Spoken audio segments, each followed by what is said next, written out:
Hello, friends. Today, I'm going to guide you through a powerful neck mobility exercise called the metronome. It's excellent for reducing stiffness, improving posture, and relieving neck tension. Let's jump right in. Sit upright with your chest slightly forward and shoulders relaxed, but pulled back gently.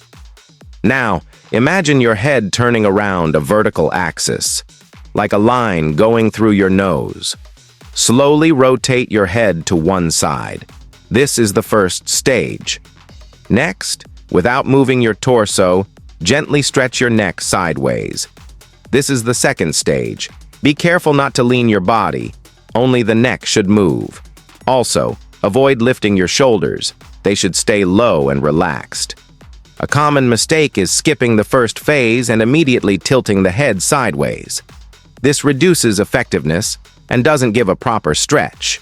So, maintain good posture and perform both steps distinctly. Hold the final position for 15 seconds, then switch sides. With regular practice, you'll feel a noticeable improvement in neck flexibility and relief from tension. Thanks for watching. Do you already practice the metronome exercise?